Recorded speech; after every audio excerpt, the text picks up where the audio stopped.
চীনের তৈরি চতুর্থ প্রজন্মের multirole fighter jet JF-17 thunder block 3, যাকে সংক্ষেপে J-17C বা ভিক্টোরিয়াস ড্রাগন নামে ডাকা হচ্ছে, এখন বাংলাদেশের যুদ্ধবিমান বহরে যুক্ত হতে চলেছে। এটি কেবল একটি যুদ্ধবিমান নয়, বরং একটি নতুন প্রতিরক্ষা কৌশলের বার্তাবাহক। একসময় বাংলাদেশের আকাশ প্রতিরক্ষা নির্ভর করত পুরনো চীন ও রাশিয়ার তৈরি F-7 এবং MiG-21 এর উপর। কিন্তু সময় বদলেছে, নেতৃত্ব বদলেছে কৌশলও।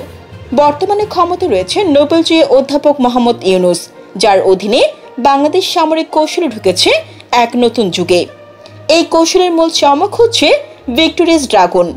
সামরিক বিশ্লেষকদের মতে যুক্তরাষ্ট্রের F-16 যুদ্ধবিমানের সঙ্গে তুলনীয় হলেও JF-17 ব্লক 3 অনেক বেশি সাশ্রয়ী ও আধুনিক। পাকিস্তান ইতিমধ্যে ভারতের রাফাল যুদ্ধবিমানের বিরুদ্ধে এই জেট ব্যবহার করে কৌশলগত সাফল্য পেয়েছে। এবার সেই সামর্থ্য অর্জনের পথে হাঁটছে বাংলাদেশ। ডিফেন্স সিকিউরিটি এশিয়ার প্রতিবেদনে বলা হয়েছে, বাংলাদেশ সরকার প্রাথমিকভাবে 16টি JF-17 ব্লক 3 যুদ্ধবিমান কেনার ব্যাপারে আগ্রহ প্রকাশ করেছে।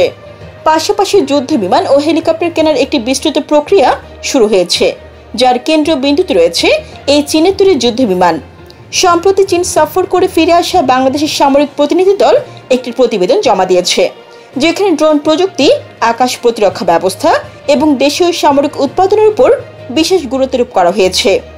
সব মিলিয়ে এটি স্পষ্ট, বাংলাদেশ শুধু আত্মরক্ষা সীমাবদ্ধ থাকতে চাইছে না, বরং নিজেকে দক্ষিণ এশিয়ার এক সম্ভাবনাময় ও পরিপক্ক সামরিক শক্তি হিসেবে প্রতিষ্ঠিত করার লক্ষ্যে এগিয়ে যাচ্ছে।